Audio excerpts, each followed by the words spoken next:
الحمد لله وسلام على عباده الذين اصطفى، أما بعد، فأعوذ بالله من الشيطان الرجيم. بسم الله الرحمن الرحيم. إن الله وملائكته يصلون على النبي يا أيها الذين آمنوا صلوا عليه وسلموا تسليما.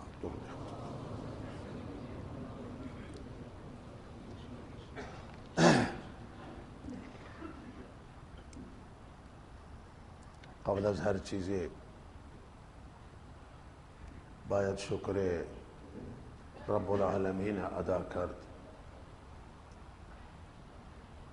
از ته قلب و از جانمون، به خاطر آنکه هرچه توفیقاتی هست و نعمتی هست و رحمتی هست همه برمیگردند به پروردگار و رب العالمین، و بدون عنایت و لطف و فضل او هیچ کار از هیچ کسی از دست ما ساخته نیست. ولی نعمت پروردگار هست و رب العالمین هست. و بعد جا دارد که بنده هم تبریک عرض بکنم و هم شکرگزار باشم از جناب مولانا بدری حفظه الله که از اساتید توانمند حوزان و مسئولیت آموزش حوزه را به عهده دارند، به خاطر زحماتی که کشیدند. و آن درس به آسانی نیست، درس قرآن مخصوصا، و هم در ماه رمضان با دهن روزه و بعد مطالعه و تفهیم قرآن عظیم الشان، و این زحمات طاقت فرسا هست و سنگین، مگر برای کسی که الله تعالی به او توفیق عنایت کنند و عنایت پروردگار شامل حالشون باشه.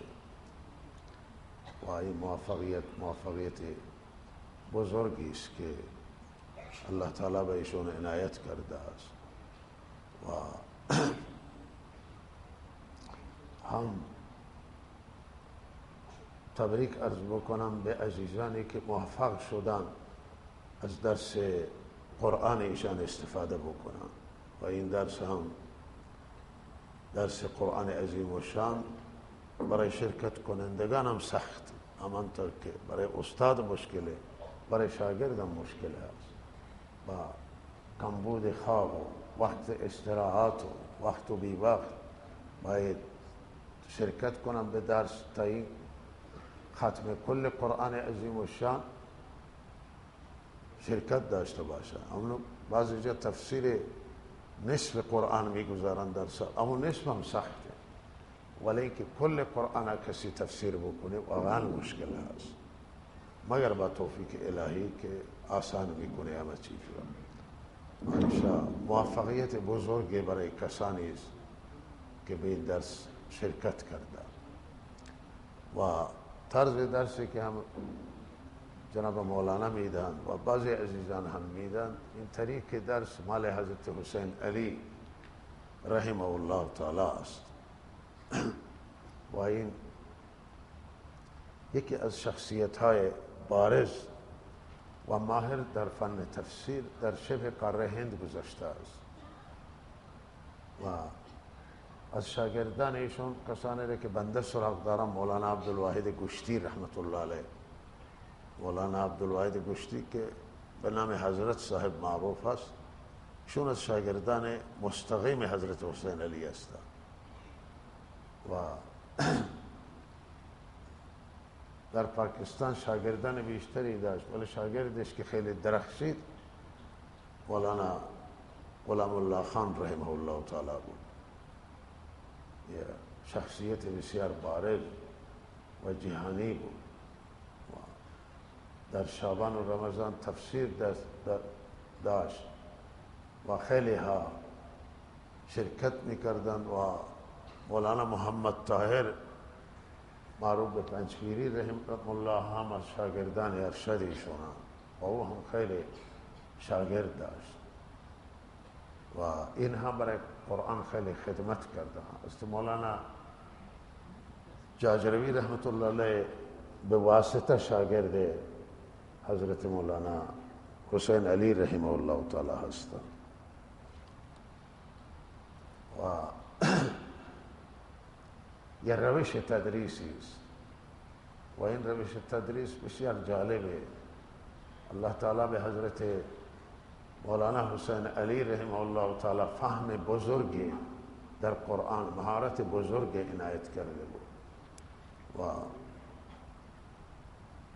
همه بزرگان و شخصیت ها علمی جهان و مخصوصا در شبه قاره هند، پاکستان بسیار بهشون ارادت دارند و بسیار به نیکی یاد میکنند و همه متأثرن از فهم ایشون در قرآن عظیم الشان. و اینجا تفسیری که درس داده میشه و درس میدهن طرز مال ایشونه و روش مال ایشونه و الا تفسیر مال ایشون نیست، تفسیر مال خود استاده و آنچه که شما اینجا زیرنویسی میکنید بخش مال حسین علی رحمه الله تعالی هستند که همون مسائل محوریه و الا تفسیر، این تفسیر مال حضرت جاجروی رحمت الله علیه است که بین السطور نوشته شده و برداشت و اینها را از بیان القرآن استفاده کردم و تفاسیر دیگه استفاده کردم و همچنان آنچه که تفسیر نوشتند حضرت مولانا غلام الله خان رحمه الله تعالی، کل تفسیر مال حسین علی رحمه الله تعالی نیست، اما محورها مال حضرت حسین علی رحمه الله تعالی هستند و بسیاری خود ایشون از تفاسیر نظرات بزرگان جمع کردن یا خودشون نظر دادن و اینجا هم که مولانا بدری هم تفسیر دست میده خودشون مطالعه میکنن تفاسیر و لحاظا مطالعه و آنچه که بین السطور راهنمایی است اونجا، راهنمایی که نوشته شده مولانا جاجروی هست و بسیاری از این راهنمایی برمیگردن به حضرت حسین علی رحمه الله تعالی و بقیه تفاسیر خودشون مطالعه میکنن و با مطالعه خودشون تدریس میکنن و به اون راهنمایی کسی اگر تنها اکتفا بکنه مشکل هست مقداری و الفاظ بسیار مختصری و راهنمایی البته خیلی مفیده، خیلی راهنمایی مؤثره، ولیکن باید استاد خودش مطالعه بکنه، خودش زحمت بکشه و تا اینکه بتونه قرآن عرضه بکنه، تفسیر قرآن عظیم الشان. و در این روش یک چیزی خیلی که مهم میمونه که به فهم سلف تکیه میشه، یعنی این تفسیر بر رای نیست بلکه تفسیر به فهم سلف. هر جا مولانا حسین علی رحمه الله تعالی نظری داده یا بزرگان نظر میدن، این با تاییدیش را از فهم سلف میگیره، گذشتگان اسلاف ماضی، تفاسیر معروف و مشهور و مورد قبول دنیا. و یک چیزی که در این ویژگی که در این تفسیر است و خیلی زیباست اینه که اسرائیلیات و آنچه که در قرآن حتی خرافات در تفسیر بعضی موجود هست و این خرافات برمیگردن به اسرائیلیات، بعضی همین اسرائیلیات نقل کرده و اینا در تفاسیر است، در احادیث هم هست، احادیث مثل حدیث ضعیف، ولی اینا را همه بزرگان و شخصیت علمی در طول تاریخ مشخص کردن که این روایت یا نقل از اسرائیلیات و لحظه غیر قابل قبوله. مخصوصا اسرائیلیات بسیار اینجا به انبیاء علیهم السلام میخوان ضربه بزنن و شخصیت انبیاء را میخوان ترور بکنن و همانطور که در حیات انبیاء اینا انبیاء را بسیاری انبیاء را اینا کشتن و ترور کردن و تروریست در دنیا اصلی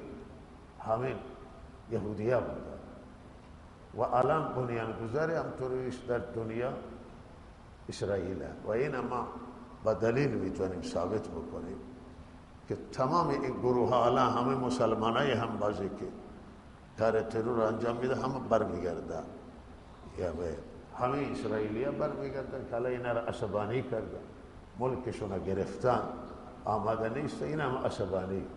و لحاظا اینها هم مشکلاتی که درست میشه برمیگردن. جهان اگر میخواد با تروریسم مبارزه بکنه هیچ امکانش نیست.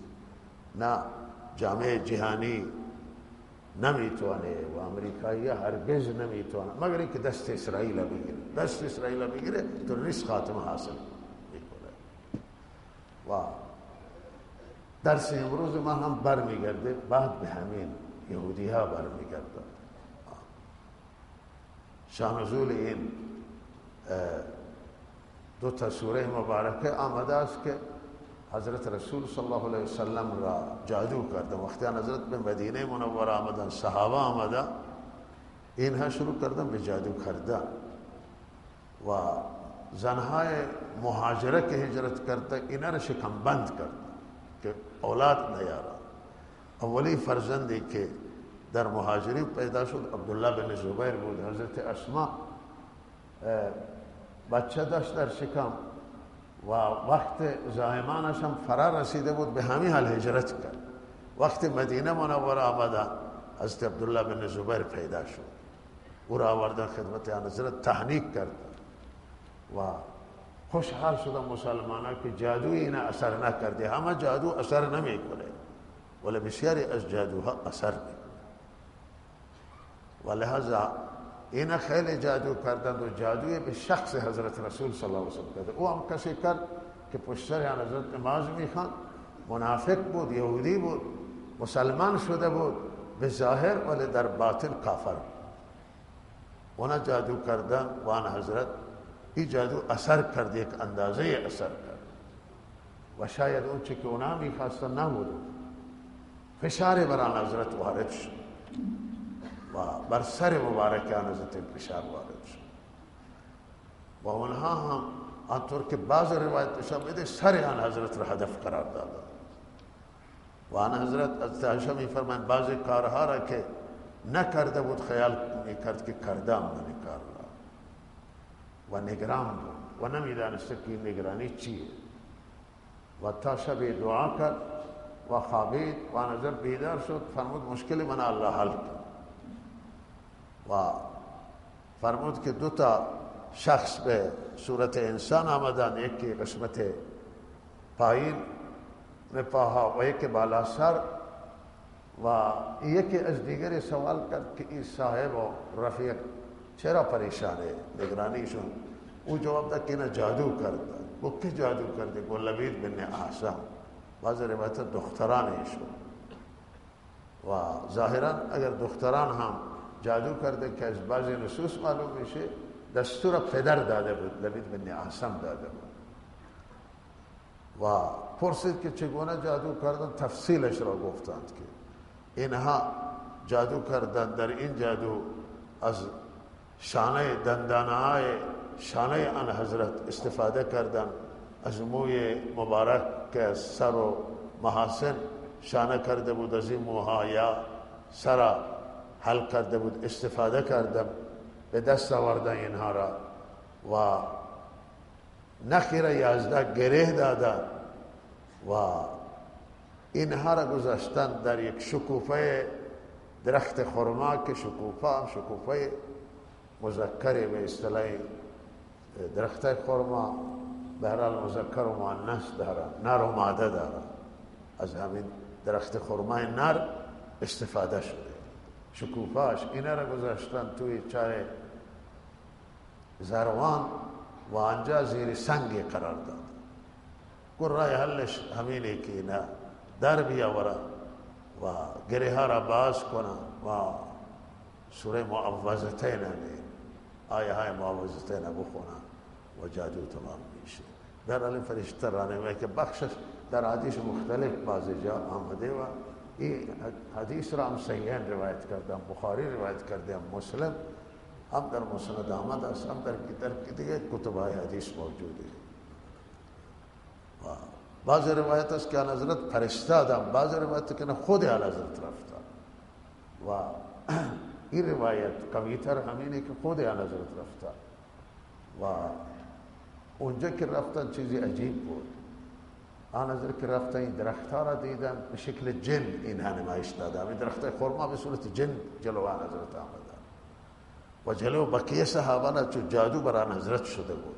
برداشت اینه که وقتی اونجا رسیدن این جادو نزدیکتر شد و یا این جادو اثراتش بر این نخلا افتاده بود، اثراتش بر خود آن حضرت افتاد و این نخله ها را به صورت جن دیدن.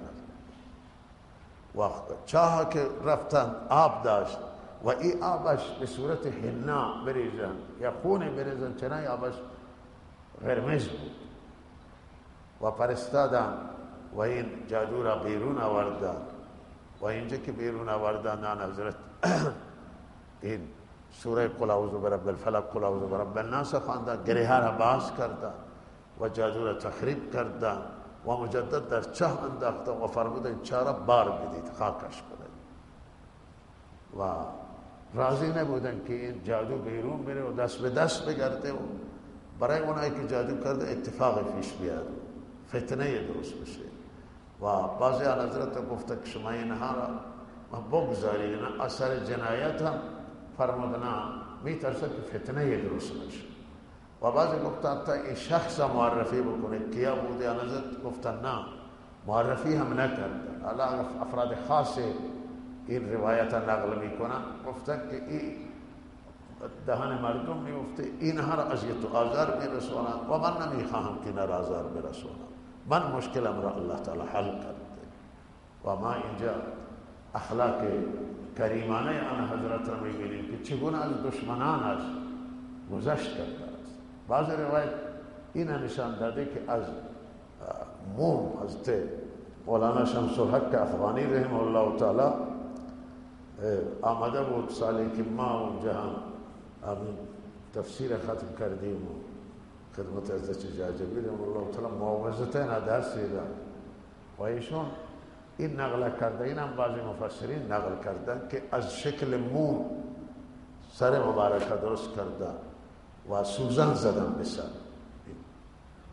و لحاظا هدف با این روایت آنه که سر آن حضرت را این هدف قرار داده که مرکز هوش انسانه و اینها مرکز هوش را هدف قرار دادن و خدا بدانه که اینا خواست حضرت دیوانه بود ولی الله تعالی حفاظت شامل حال بود و لحاظا یه اندازه اثر کرد. معلوم شد که جادو بر انبیاء هم اثر میکنه و جادو خطرناکه و جادوگران در طول تاریخ بیشترین مبارزه را که کردن با آل حق، آل حق علماء حقانی را جادو کردن، فرزندانشون خودشون و انبیاء علیهم السلام جادو کردن و مبارزه جادوگران به حضرت موسی معروف. ولی جادوگر هر جا موفق نمیشه مگر اینکه جای روی یک حکمت الله تعالی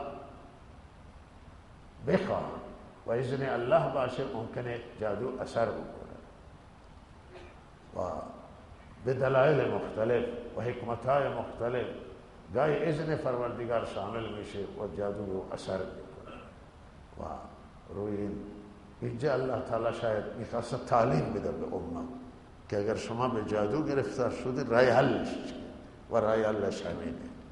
حالا ما که به هر حال ممکنه جادو را پیدا نکنه که را تخریب کنه، ولی به هر حال علاجش خواندن این دو سوره هست که در پایان من خدمت شما عرض میکنم که این سوره ها چه اندازه حیاتیه و چه اندازه مهمه و دم هر کسی خودش را بکنه و متوسل بشه به نامهای پروردگار و پناهندگی به رب العالمین حیاتیه. غلط این مسئله و فکر اشتباهی که بعضی خیال بکنن که ما به هیچی نیاز نداریم. نه، نیاز داریم همه ما به آنچه که پروردگار نازل کرده، به نامهای پروردگار، به پناهندگی اما نیاز دارم و حضرت رسول صلی الله علیه و سلم نیاز داشت به پناهندگی. قل اعوذ برب الفلق قل اعوذ برب الناس. آن حضرت وقتی رخت خواب قرار میگرفت اینها را میخوان و دم میکرد. حضرت عایشه روایت میکنه این نقل و توصیه کردن که سه بار سوره قل هو الله 3 بار قل اعوذ برب الفلق، 3 بار قل اعوذ برب الناس. و اگر بسم الله الذی لا یضر مع اسمه شیء فی الارض ولا فی السماء همراه بکنید 3 بار و اینها صبح و شام خود را دم بکنید، جادوی جدید اثر نمیکنه انشاءالله. و جادوهای قدیم کم کم به تدریج انشاءالله خاتمه حاصل میکنم، فشار جادو کمتر خواهد شد، اثرات اصل اینی که باید او چیزی که جادو شده تخریب بشه، ولی اگر او را دسترسی ما نداشتی انشاءالله اثرات جادوگران کمتر میشه.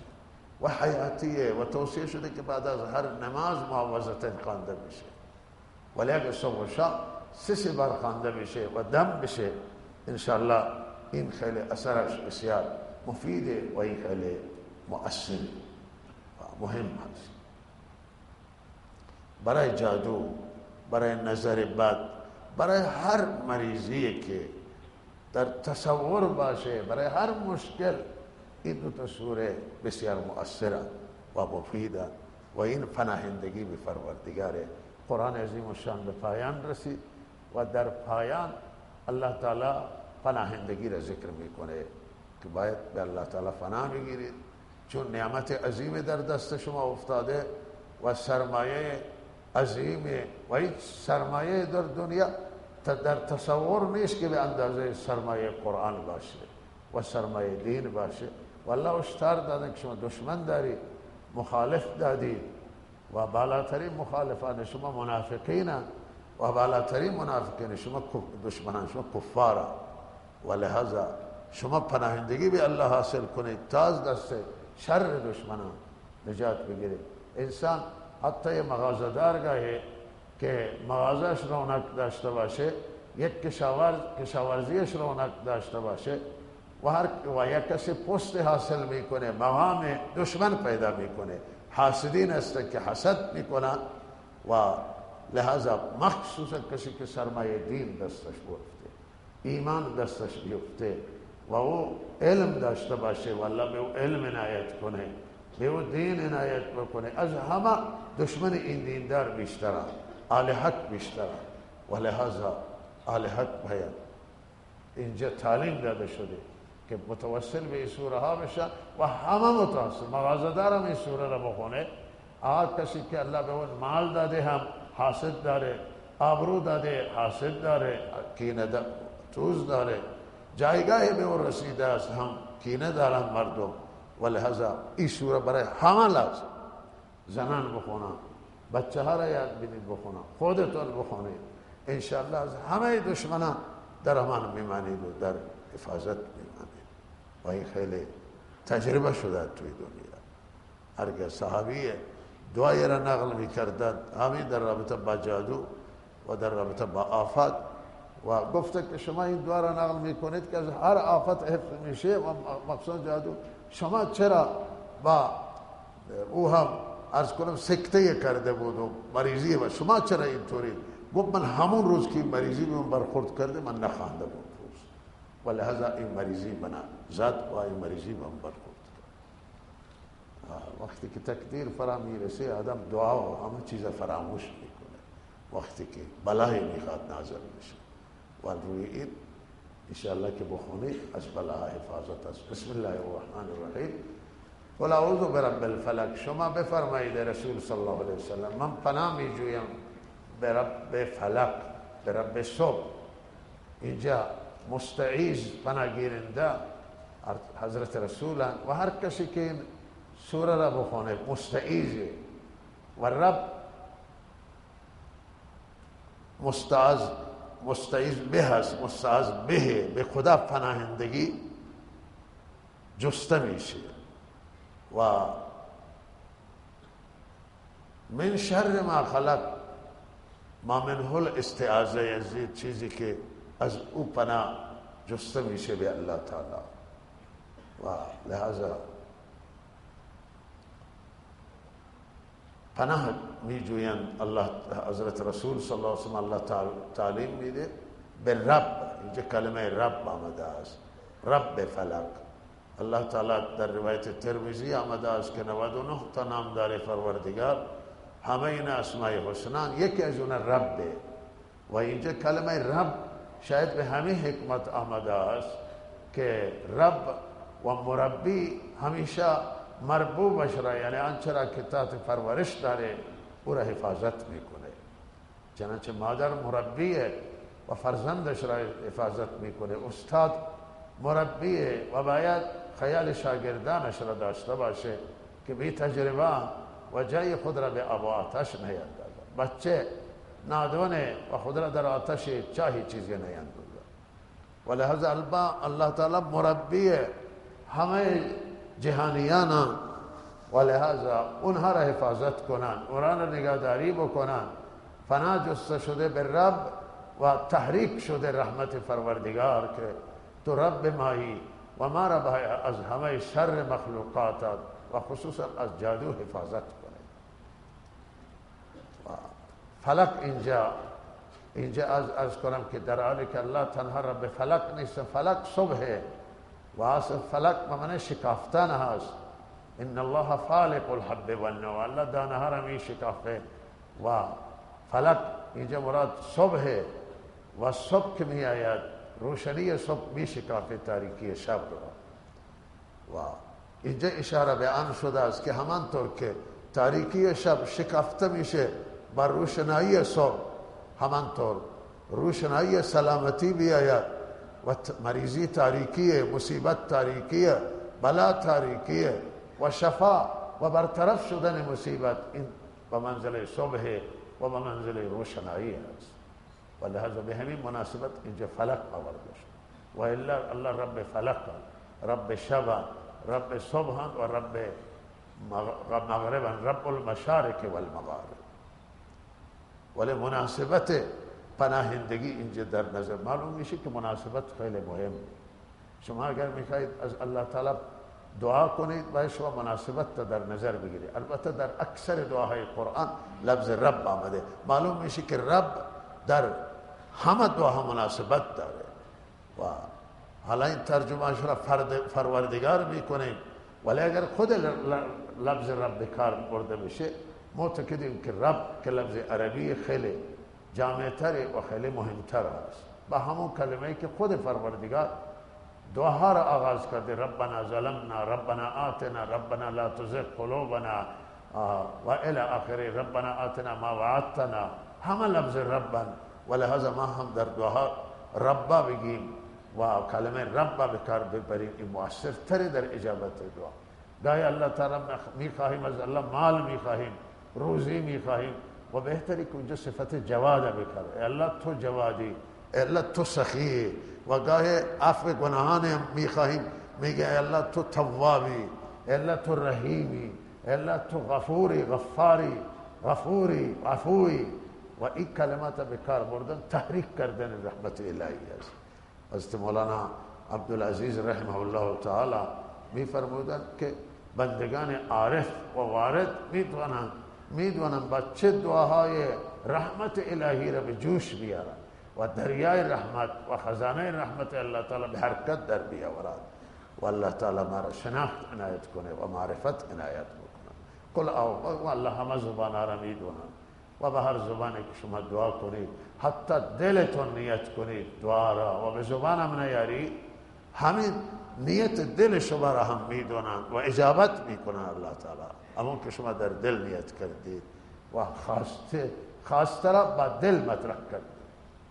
قل اعوذ برب الفلق من شر ما خلق، پناه جسته شده اینجا به رب صبح و از همه آن چیزی که الله خلق کرد، از شر همه مخلوقات. عجیب این دعای جامع، یعنی هم یک جمله بس که تمام آنچه که مخلوقی که در اون شر، مار، گژدم، عقرب، جن، انس، هر شر دوای و هر شری که شما تصور کنید که توی دنیا به وجود آمده است، از شر او به الله پناه خواسته شده. خیلی این جمله جامع، فراگیر و وسیع. من شر ما خلق، از شر آنچه که الله تعالی خلق کرده پناه میجویم به رب العالمین، پناهنده میشم به خدا از شر جمیع آنچه که خدا خلق کرده. و من شر این شر این عام این کلمه، بعد الله تعالی خاص میکنه و شاید این خاص به مناسبت شان وروده. تخصیص بعد التعمیم گاهی به خاطر در نظر گرفتن مناسبت میآید و شان ورود در نظر میگیره. لہذا اینجا فرموده و من شر غاسق، از شر غاسق. غاسق ابن عباس ترجمه کردن شب، ولی چیزی که او تاریکیه که امرا داره و میگیره. و یک روایت آمده غاسق ماه، حدیث آمده حضرت عایشہ روایت میکنه که ماه که غروب کرد آن حضرت فرمود غاسق اینه.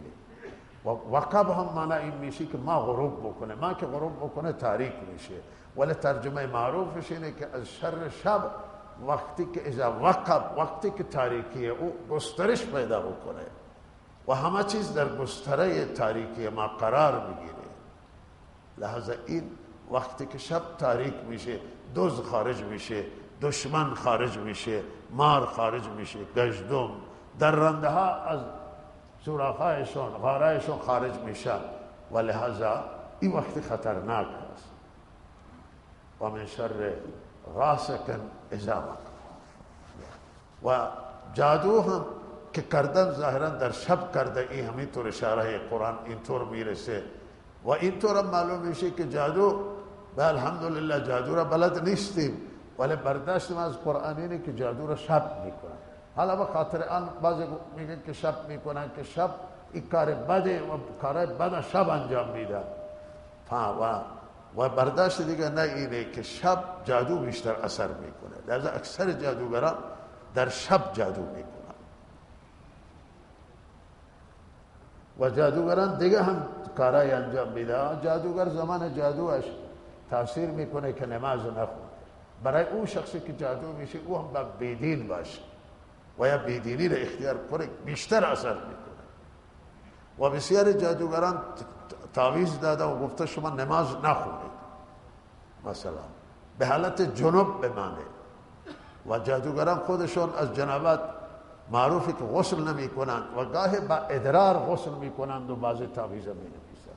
اعاذ الله. بعضی جادو را خود با ادرار و با نجاست می نویسند و به در خور سگها می دهند بعضی چیزها را و خیلی جنایت هست و خیلی چیز زشت و بدی است. من شر غاسق اذا وقب و من شر نفاسات و بویژه و مخصوصا از شر شب وقتی تاریکش فرا بگیره و از شر دم کنندگان فی العقد در گره. مخصوصا از شر دم کنندگان، دم میکنن در گره چه کار میکنن؟ جادو میکنن و گره میزنن و فف میکنن. نفاسات صفت زنانه، نساء نفاسات مراده و بعضی گفته که بیشترین جادوها را زنها میکنن و اینجا هم دختران لبید بن عاصم جادو کردن و بعضی بزرگان نفاسات را صفت نفوس قرار دادن. نفوس نفاسات اگر باشه مرد و زن شامل میشه و این را بعضی بزرگان ترجیح دادن. و مخصوصا از شر حاسد، کینه باز، کینه توز، وقتی که اذا حسد، وقتی حسد بکنه یعنی کینهش را عملی بکنه و اجرایی بکنه. و لحظه اینجا هم اشاره به آنه که جادویی که لبید بن عاصم کرده بود اینا در شب کردن، گریه دم کردن و در اثر کینه انجام دادن. عداوتشون و دشمنیشون چیزی دیگه نبود، کینه بود و کینهشون این بود که چرا ایشون پیامبر آخر الزمان باشه و چرا کارش اینقدر پیش بره. و این دشمنی دینی بود، اینا یهودی بودن، حسد کردن چرا پیغمبر آخر الزمان در نسل پیامبران بنی اسرائیل نباشه، در بنی اسحاق نباشه، فرزندان حضرت اسحاق که بنی اسرائیل. و گفته حضرت داود دعا کرده که در نسل او نبوت باقی بمانه و لحاظ حضرت سلیمان بعد از حضرت داود الله نبوت دادم به دعای سلیمان. ولی این کوردلان این فکر نکرده که ابراهیم هم دعا کرده که در نسل او نبوت باقی بمانه و در نسل ابراهیم علیه السلام از بنی اسماعیل الله محمد رسول الله فرستاد و در نسل حضرت داود دعای حضرت داود قبول شد که حضرت سلیمان الله تعالی نبوت داد و لحاظا اینا قبول نداشتن. گفتن ام یحسدون الناس على ما آتاهم الله من فضل فقد آتینا آل داود آل ابراهیم الكتاب والحکمه و آتیناهم آل ابراهیم و داود هم هست اینجا لفظ آل ابراهیم الکلام، این هم آل ابراهیم. حسد برای اینه، حسد اینه ببینید که چرا این فضل خدا را چرا به اینها داده و تمام کینه با مسلمانان همین بود که آقا این چرا، یعنی ما این ما گفتن که دوستان خدای ما، نمایندگان خدای دین در دست ما، اینا چه کاره، اینا از کجا آمده و لحاظ حسد کرد. والله میگه اینا حسد میکنه که فضل خدا را خدا فضلش به کسی میده. آیا این هم درسته؟ والله اختیارش را داره، فضلش را به شما نمیده، به دیگری داده، او را شایسته تر از شما داده، شما باید حسد کنه و کل حسد منبعش همینه. ام یحسدون الناس علی ما آتاهم الله من فضله. میگه فلانی صورتش چرا زیبایه، فلانی چرا مردم به او احترام میکنن، مردم قبول داره، چرا علم داره، چرا عمل داره، چرا فلان نعمت داره من ندارم. خدا به هر کسی که میده، مگه میشه با خدا جنگید و میشه به خدا اعتراض کرد؟ حسد پلید ترین چیزی. اولی کسی که معروفه که حسد کرده شیطان بوده. شیطان که با آدم دشمنی را ابراز کرد و تکبر ورزید، اصلش منبعش حسد بود. البته امام غزالی میگه که حسد به تکبر برمیگرده، منبع حسد با تکبر، آدم خودخواه، آدم متکبر حسد میکنه. ولی شیطان حسد کرد و لحاظا سخت که آدم این جایگاه برسه، آدم خلافت برسه، یعنی چه من پس چیکارم. و لحاظا اینه که با خود خدا درگیر شد، نه با آدم، اول با خدا درگیر شد. و چیز جالب عجیبه که همینه که این برنامه های الله را که سب میبینه حیران میشه. آدم الله میبره به بهشت و این شیطان که دشمن شد و گفت مواظب باش، خدا فرموده که مواظب باش که این لعین تو را از بهشت خارج نکن. هشدار داد الله که آدم این شیطان دشمن تو شد و حالا رنده درگاهی، مواظب باش که تو را از بهشت بیرون نکن. و مواظبه هم داد. بعد هم شیطان بیرون کرد حضرت آدم از بهشت و مرتکب گناه کرد. فوسوس لهم الشیطان. اینجا هم این وسوسه میاد جلوتر، پناهندگی از وسوسه. شکار شیطان وسوسه و آدم با وسوسه از بهشت بیرون میکنه. وسوسه میاندازه دلش و وسوسه بی امان که او را ویل نمیکنه، وسوسه میاندازه و میاندازه و آخر تصرف میکنه که آدم فراموش بکنه. شیطان فراموش هم میده، این قدرت داره. و ما انسانیه الا الشیطان. شیطان فراموش هم میده و آقای فراموش میکنه و لعنت بر شیطان. من شیطان فراموش و فراموشش اینه که مشغولش میکنه، به جای دیگه مشغولش میکنه، مشغول میکنه ذهنش را که بیاد نیفته. آدم درخت خورد و گناه مرتکب شده و الله تعالی آدم از بهشت بیرون کرد، لباس آدم کشید، لباس آدم لخت مادرزاد شده آدم و حوا و گفت که شما باید بیرون بشید و از بهشت و این لباس بهشت نمیتونن بیرون ببرن و این رسوایی یه بنی آدم از شیطانه و بیرون کردنش از بهشت از شیطان سبب شد. و الله هشدار دادن که شیطان با وسوسه برای شما گناه میاره و شما باید با توبه و مغفرت و معذرت خواهی از الله تعالی پس به بهشت برگردید و بیدار باشید و مواظب باشید که شیطان دشمن آشکارا شما را فریب نده. ولی از سوره بعدی همونه بسم الله الرحمن الرحیم قل اعوذ برب الناس ملک الناس اله الناس. توجه داشته اونجا رب الفلک بود، اینجا رب الناس، اینجا به اسم خود انسان برده شده. همانطور که الله تعالی رب فلک و رب همه چیزن، رب مردم. و کلمه بعد رب در این پناهندگی دوم که اینجا بعضی این دینی میگن و من آخرش صحبتی میکنم، و او اینه که اینجا هم لفظ رب، معلوم میشه کلمه رب خیلی محبوبه و این کلمه رب تحریک میکنه رحمت الهی را و اقرب الی الاجابت میشه دعا وقتی لفظ رب به کار برده میشه. رب ناس یعنی بعد این که الله تعالی رب تنها رب ناس نیستن، رب همه چیزا، ولی تحریک شده به این که الله ناس دریابه، مردم دریابه. چرا دریابه؟ که دشمنی خطرناکی داره. این دشمن بقیه موجودات نداره، فرشتگان نداره و این نه حیوانات ندارن، این دشمن سرسخت انسان داره و لحاظا رب پروردگاره و اینجا پناه جسته شده به پروردگار که انسانها را دریابه. ملک الناس پادشاه مردمه، همانطور که هر مربی تلاش داره که آنچه که تحت تربیه او اونا را حفاظت کنه، اونا را از دشمن نگهداری بکنه و مواظبشون باشه، همانطور پادشاه هم همینطوره. ملک الناس اینجا سه تا صفت پروردگار، اونجا یک صفت رب آمد، اما اینجا سه تا صفت ردیف پادشاه مردم. پادشاه معمولا رعیت را هم حفاظت میکنه. حالا شما ببینید تو شهر تو چقدر گشت داری، آقا مرزها، آقا همه حاکم در تلاشی که مرزها را حفاظت کنه، شهر را حفاظت بکنه و خودش را مسئول امنیت مردم میدونه. اگر مردم ظلم بشه، حاکم خود را مسئول میدونه. الان حکومت‌ها به خاطر اتباعشون که در دیگه کشور زندانی میشن درگیر میشن، سر صدا میکنن و اعتراض میکنن، اتباع ما را گرفته زندان کردن. ولهذا به پادشاه مردم، پادشاه مطلق و مالک الملک و ملک الناس الله است. اله الناس، معبود مردم.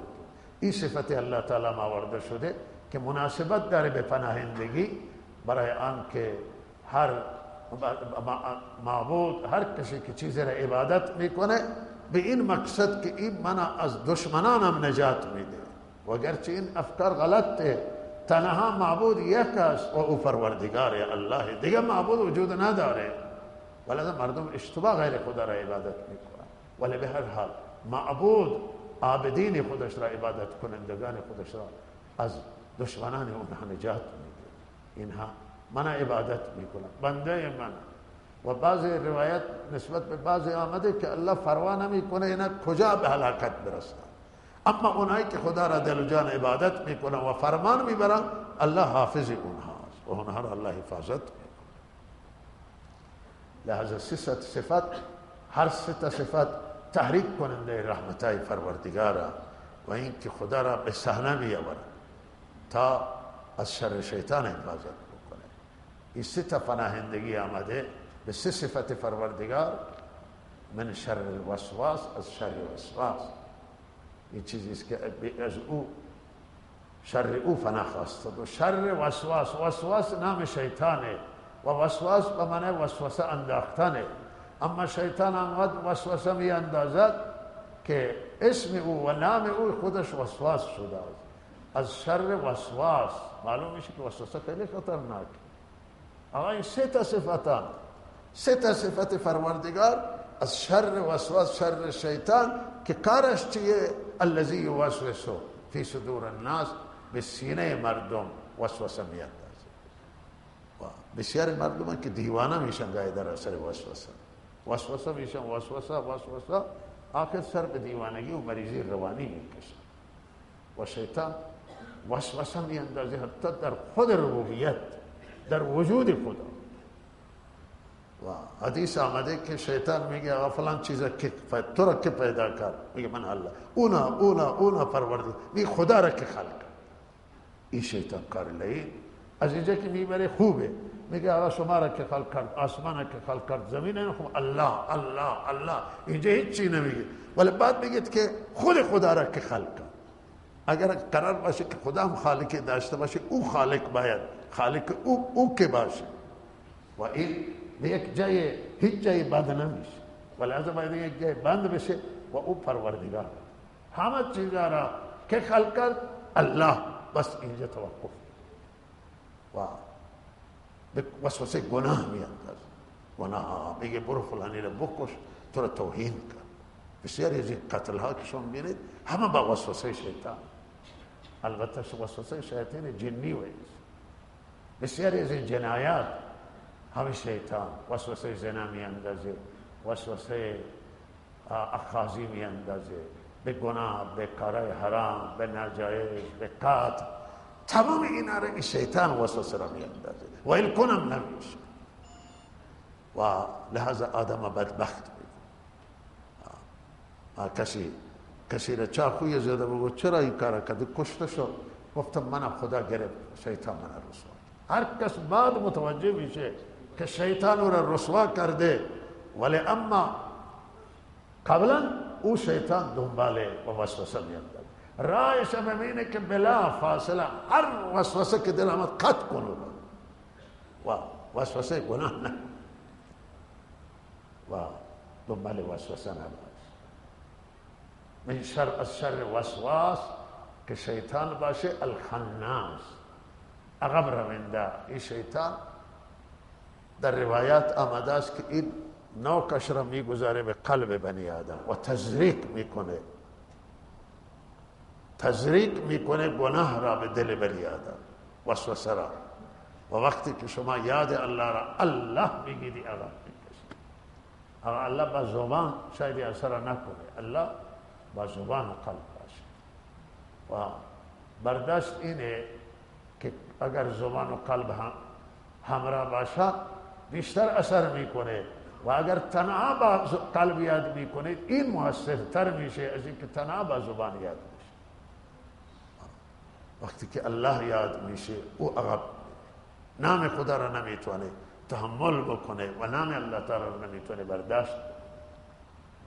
و چه وسوسه ها آیه شبیه آن حضرت صلی الله علیه و سلم از ازواج مطهرات آمدن از اعتکاف کو و بقیه رفتن. حضرت صفیه حضرت فرمود تو باش من کار دارم باشه. بعد صحبتی با صفیه داشتند و صفیه وقتی که خواست از مسجد بیرون بشه آن حضرت را بدرقه کرد تدمیدن و دو نفر از اونجا رد می شدن. دیدن که آن حضرت با ایستاده با زنه، آن حضرت اونها را صدا کرد تند کرده. خود که دیده که زن آدم ببینه، آدم مردی را ببینه با زنه شرمنده میشه. آن حضرت صدا کرد که بیستی.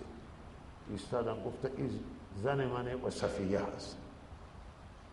گفته یا رسول الله سبحان الله این چه سخنه؟ آخه کسی میشه که به شما گمان ببره؟ گفت شیطان اونجا جریان داره که خون جریان داره. فردا به ذهن شما بیاندازه وقتی که این زن در این فاصله از شب با پیغمبر خدا ایستاده کیه؟ همینه که میگه از موضع تهمت باید آدم نجات بگیره، خود را در محل تهمت مزان تهمت نیندازه که شیطان تهمت درست میکنه. و همینطور شده خیلی انسان ها به تهمت افتادن بلکه بررسی شده تا هیچ چیه نیست. زنی امرا بوده، زنی خودش بوده، مال خودش بوده، بعد خنداور میشه. مثلا سبحان الله این تهمت آخر را به کجا رسید؟ هیچ اصلی نداره، هیچ ریشه نداره و تهمت درست میشه. برای این تهمت را شیطان فرصت پیدا میکنه جایی که مزن نمیشه و فرمودن که از محل تهمت شما نجات بگیرید. من شر الوسواس الخناس الذي يوسوس في صدور. او وسواسه که وسوسه می اندازد در سینه، این با گوش و چشم اینا کاری نداره. شیطان با دست و پا کاری نداره. شیطان محلش فقط سینه و قلب، فقط در قلب وسوسه می اندازد. روز قیامت که مردم شکایت میکنن که همه بلاها را شیطان سر من انداخت، جواب میده میگه من چی داشتم و شما را اجبار که نکرد، من فقط وسوسه انداخت، کار من این وسوسه بود، خود شما ملامتی، چرا به وسوسه من شما خود را گرفتار کرد و توجه کرد. و لحظه وسوسه می اندازه در صدور مردم. اما این گناه، یکی میخواد صدقه بده، پول در دست داره میآید که مسجد بده. اول سعی میکنه که این توی راه برگردنه به وسوسه. میگه چه نیاز؟ چرا شما بری پول؟ بعد وسوسه میاندازی که کمش بود. کم ماگاهی از کسی وعده میگیرین که مثلا میگه من فرض کنه 10 میلیون تومان میدم، آخر که میاد میرسه به 1 میلیون یا 2 میلیون تمام میشه، بقیه کل شیطان با وسوسهش حذف میکنه. اما میگه چه نیازی تو 10 میلیون بدی؟ 2 بده. و اول که میگه تو نرو، بعد شما نیت میکنید که قرآن تلاوت بکنید، میگه من 3 پاره بخونم. اول که میخواهد شما اصلا قرآن تلاوت کنید، بعد که شما بیایید میگه به جای 3 پاره 1 پاره بخون. چه نیازی 3 پاره؟ و این کارش همینه که از کار خیر آدم بعد برمیگردونه. قرآن فرموده شیطان یعدکم الفقر، شیطان از فقر شما را میترسونه و شیطان یعدکم الفقر و یأمرکم بالفحشاء، امر به فحشا میکنه که بخله. والله یعدکم مغفرة منه و فضلا، الله شما را وعده میده که اگر شما صدقه کردید 2 نعمت به شما میده، مغفرت میده و فضل که معمولا معنیش روزی هست. روزی شما را اضافه میکنه، گناهای شما را هم میبخشه، گرچه فضل معنیش وسیع‌تر از اینه. ولی شیطان میگه نده که فقیر میشه، بچه های تو گرسنه میشه. این جنگ خدا و شیطانه، جنگ بنده و شیطان. تمام کارش همین. و از تنگدستی میترسونه در وقت صدقه و به بخل وعده میکنه. بچه ها فلان میشه، تنگدست میشه، مال تو کم میشه. و این شیطان با همه ما مشغول در این کارها که از کار خیر من میکنه و جلوگیری میکنه. یوسوس فی صدور من الجنة والناس. خوب توجه کنید که شیطان از 2 گروهه، از گروه جن و از مردمه. اینجا شیاطین جنی و نیست. قرآن جاهای دیگه و ان الشیاطین من الجن، جاهای دیگه قرآن آمده که آیا یادتونه و عدو و شیاطین الله، برای هر نبی 2 دشمنه و شیاطین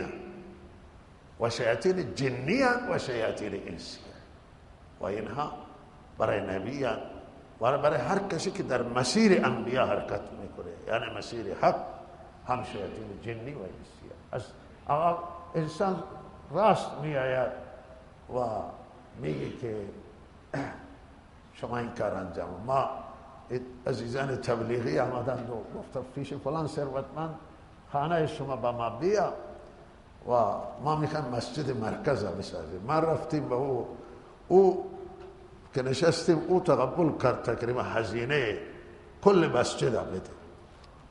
و ما که رفتیم پشت سر ما شنیدیم که افراد دیگری وارد خانه گفت که آقا تو دیوانه مگه که نشدی، پول کلان بدی چی شده؟ بله او را منصرف کردم. من بعد اطلاع پیدا نکردم که به نظر من هم توبه هم نداد، هیچی نداد، پشیمانش کردم و همان او عزیز وفات کرد، خدا رحمتش بکنه، رفت، مال هم از دستی بکنه. و اگر این مسجد می ساخت چه اجری برای او جاری بود. همین کار شیطان با همه ما میکنه. نه عزیزی گفت که ما یکی را آوردیم اینجا مدرسه و یک وعده خوبی داد و بعد هرچی ما ایشون تعریف کردیم، هرچی تعریف کرد آقا فرار کرد. و یک روز خودش آمد گفت که من دیشب حضرت مولانا عبدالعزیز خواب دیدم، بسیار سر من عصبانیه. گفت چرا شما مرا اذیت کرد؟ من هرچی که فکر کردم دیگه اذیتی نبود، همین که شما من تعقیب کردید و من فرار کردم. باید نمیدانه 1/10 را آورد، 1/10 یک چیزی خیلی جزئی آورد و رفت. و بعد عجیبه که او بنده خدا یک مصیبت بزرگی افتاد و برایش دعا شد و آخر از مصیبت در بدر شد و آزاد شد. و یک چیزی که من شما را توصیه میکنم و همینه که تو این مسائل خیر مثلا او طرفی را که شما وعده دادید اذیتش نکنید، مخصوصا وقتی برای الله پیگیر بشه و اذیت بشه این نقصان وارد میکنه به حساب.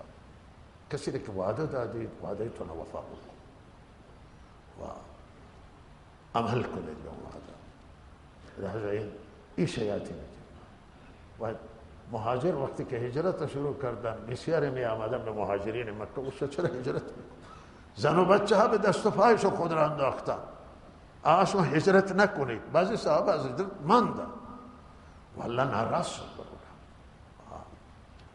و بعضی وقت اراده جهاد میکردن زن و بچه میان این شیاطین اینجا بی زن و بچه می آمدن که شما میخواید برید به جهاد و شما کشته شدید مکه را دار. بله بعضی گاهی کسی میخواد حرف بگه مانع تراشی میشه میگه که شما دشمن درست میکنید برای خودتون ولی از حرفا نگید و اینا هم کار شیاطینه. چرا که حرف حق از زبان هر کسی خارج میشه جهاد فی سبیل الله. ولهذا بیدار باشید که این دشمن شیاطین انسی خیال نکنه که دیگه شکلی داره دیگه صورت نداره، نه توی خانه شما آگاهی هست. و البته برای زن و بچه قرآن توصیه کرده است که شما از زن و بچه اگر اینطوری مسائل بگه درگذر باشید و احکام زن و بچه به دیگران مقدار فرق میکنه و تخفیف داره ولی به دیگران برخورد کنه. شما هر کسی میگه من از راه خیر نباید شما من کنه، شما دوست من هستید ولی آینده ما از شما نشناید و برخورد میشه با اونها به همین صورت تا این ترد بشن. هم باید شیاطین جنی را ترد کرد و هم شیاطین انسی. شیاطین انسی روبرو میآید، شیاطین جنی وسوسه به دل میاندازه، این که روبرو میآید و حرفش را به من و شما میزنه بعد میره به وسوسه، بعد میره وسوسه میکنه که فلانی اینطور گفت و من این کار انجام بده یا نده. و به هر حال الله تعالی این دو تا سوره آن حضرت بسیار ستود این دو تا سوره را و تعریف کرده که اینها سوره های بی‌معنی. حدیث شریفی که آن حضرت خیلی دعا می‌خواندند که در بخش پناهندگی بود، اما وقتی این دو تا سوره نازل شد دعاها را آن حضرت خیلی کم کردند، دعاهای پناهندگی را، و به پناهندگی به همین دو صورت اکتفا کردند. این نیاز علما، نیاز حضرت رسول بود در راز و نیاز تک تک شما، هیچ کسی شما به نیاز نیستید زینا و به الله تعالی پناهندگی پیدا بود. و حضرت رسول توصیه میکردن بعضی صحابه و میگفتن که شما این دعا را بخون، به دعاها توصیه میکردن مخصوصا توی دعاهای پناهندگی. بعضی دیگه مشکل داشتن دیگه دعا، ولی خیلی حیاتیه پناهندگی به الله و الله بالاترین پناهگاهی و مقتدرترین پناهگاهی و ما باید الله را داشته باشیم و همیشه به الله تعالی پناه بگیریم. و لحاظا شما رخت خوابتون که میایید این دو تا سوره را همراه با قل والله و همراه اگر با آیت کرسی بخونید خیلی مؤثره و صبحتون و شامتون اینا را تلاوت بکنید و اگر توانستید هر نماز بخوانید. در روایت هر نماز آمده و این پناهندگی و برداشت اینطور است که قرآن از اول از سوره فاتحه و مخصوصا سوره بقره گرفته تا آخر همه هدایت است. قرآن کل کتاب هدایت و احکام اینجا قرآن تمام میشه و لحاظا پناهندگی صحابه این دو تا سوره را آخر قرار دادن و این ترتیب مصحف عثمانی هست و ترتیب صحابه کرام رضوان الله تعالی المجمعین. برداشت این بود که دو تا سوره بالاخره در پایان آدم به الله پناهندگی حاصل بود. آدم دیندار، آدم متدین و آدمی که دین داره و آدمی که هدایت دارد، این نعمت عظیمند و پناه بجویید به الله تعالی از شر دشمنان. شما دشمن دارید و اهل کتاب بیشترین دشمنان و همه مخالفان دشمنان و بالاترین دشمن دینیه و لحاظا به الله تعالی پناه گرفته بشه به وسیله دو تا سوره و خوانده بشن. این الله تعالی نجات خواهد داد و حفاظت خواهد کرد. من یاد دارم یک روزی حضرت مولانا یک کسی اجازه گرفته بود که خدمت حضرت مولانا بیاید. بعد مولانا ایشون وقت دادن که بیاید ولی نرسیده به ایشون قل اعوذ برب الفلق و قل اعوذ برب الناس خوانده بود و خود را دم کرده بود. و این آدم خطرناکی مثلا ترسیده بود که این بالاخره خدا بدانی که میخواد چه بگه و چه لغزشی بده، چه اشتباهی. و کسی یک جای به حضرت مولانا رحمت الله علیه و مولانا انسان استثنایی و ویژه‌ای بود. مولانا را کسانی که ندیدن، کسانی که دیدن، یعنی واقعا انسانی که ویژگی های حضرت مولانا مجموعشون کمتر در عالم دیگر ما ندیدیم. ما نمیگیم که نیست، ولی در عالم دیگر علمای دیگر این جامعیت که همه این خوبیات جمع بشه ما ندیدیم به چشم دیگران دیده باشن. و نه تنها اینجا در ایران، در جای دیگه ما این جامعیت تا ندیدیم. خوف خدا فولاده زیاد داشت، ترس خدا. سبحان الله.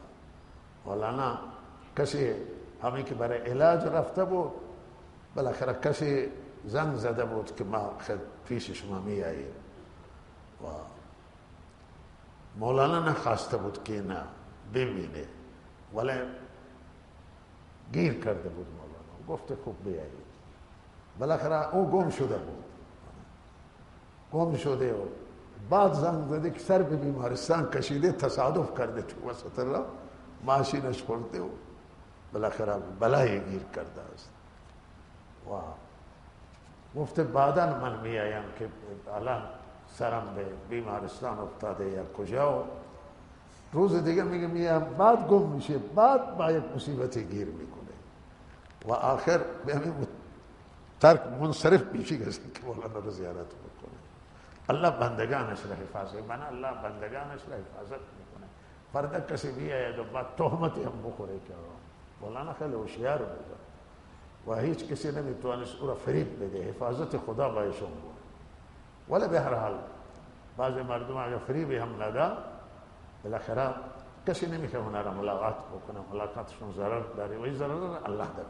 و این دم مولانا همیشه خود را دم میکرد. و گفت که یک مرد به خانه میخواد بیاد، او قل اعوذ برب خطرناکه، قل اعوذ برب الفلق، قل اعوذ برب الناس. منظورم این بود که شما از شیاطین جنی و انسی ایدم تنها شیاطین جنی نیست، انسی من الجنة والناس، از شر وسواس. وسواس کیه؟ از جن و انسانان که به سینه انسان وسوسه میاندازد. الله تعالی از هر دو شیاطین بر شما را حفظ بکنه. و الله تعالی این درسی که اینجا داده شده و این الله تعالی زحماتی که عزیزان ما کشیده به انواع، الله تعالی این زحمات به برای خود بپذیره و از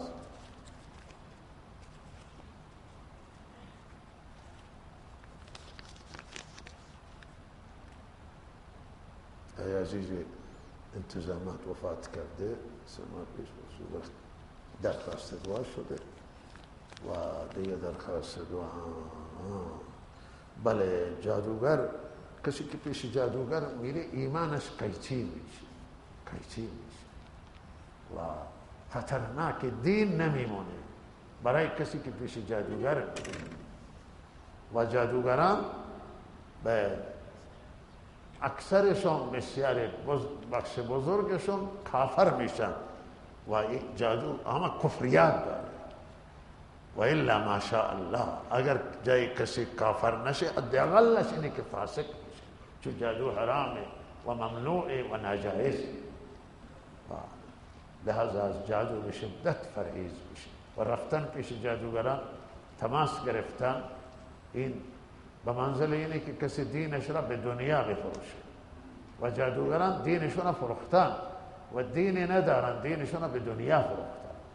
و لحاظا از جادو باید برحذر بود و از جادو به شدت پرهیز کرد و پیش جادوگران رفتن با ناراضگی و غضب الهی متوجه میشه. و لحاظا هر کسی مرتکب جادو شده باید او جادوش را فسخ بکنه، باید توبه بکنه، باید برگرده. حق بندگان خدا را ضایع کرده، این قابل برگشت نیست و این الله مجازات میکنه، چون حقوق الناس. و لحاظا مگر اون طرف خودش ببخشه، همون طرف ببخشه که برای او جادو شده. و الا توبه خوب هست که انسان نافرمانی خدا را کرده، ولی چون حقوق الناس، بلکه حقوق الناس باید جواب بده. الله تعالی من شما را توفیق عنایت بکنه. واقعا این ما رحمت پروردگاره و این جلسات مال همین ما. جلسات استثنایی و مخصوص ماه رمضان و این تلاوت شبها، این نماز، این اعمال و این خیر همه برمیگردن به ماه رمضان و این شب 27 و این ساعت و لحظات آخرین لحظات ماه مبارک رمضان. و عزیزان فرصتی زرین هست که از تصور ما، از خیال ما، آنچه که در این رمضان بالاتر هست، آنچه که ما برکات را تصور میکنیم و رحمت را، واقعیت اینه که بالاتر هست.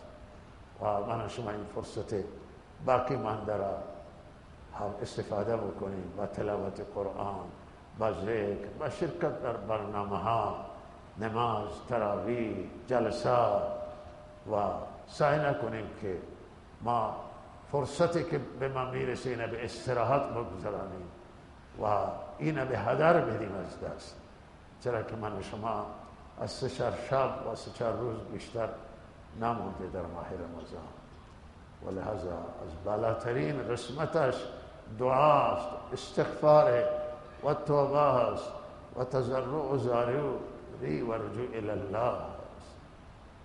و موفق ترین انسان در این ماه رمضان همونه که از شر نفس و شیطان نجات بگیره و نفسش مغلوب بشه و شکست بخوره و او برای همیشه بر نفس غلبه حاصل. و موفق ترین انسان اونه که به تقوا برسه و به پرهیزگاری برسه که ثمره روز تقواست و خاصیت روز آنه که انسان به تقوا برسه و زمان به این خاصیت میرسه که روزه را رعایت کنه، شرایط و آداب روزه را رعایت کنه. همچنان که از خورد و نوش دهان بسته، از گناه هم دهان ببنده. مخصوصا در این شبای آخر، روز آخر، حرفهای لغویات، لغو نزنید، حرف نزنید، خاموش بشید مگر حرفی که در جهت منفعت دین و دنیا باشه. استراحت هم به اندازه بکنید و بقیه به اعمال، تلاوت قرآن، ذکر و موفق ترین انسان بعد همینه که در ماه رمضان از گناه بیرون بیاید، از آلودگی ها بیرون بشه و بعد از رمضان خود را 2 مرتبه آلوده نکن، پاک بمانه، بدون آلودگی بماند. این انسان موفق است. حالا اگر مورد عفو خدا قرار بگیره خیلی خوبه، ولی بعد رمضان مجدد گناه بکنه، مجدد گرفتار غفلت بشه و بعد بارش را سنگین کنه و عمل نامش را سیاه بکنه، بده. و کسی که توبه کرد دیگه توبه باید توبه باشه و استغفار باید استغفار باشه و الله تعالی به من شما توفیق عنایت کنه.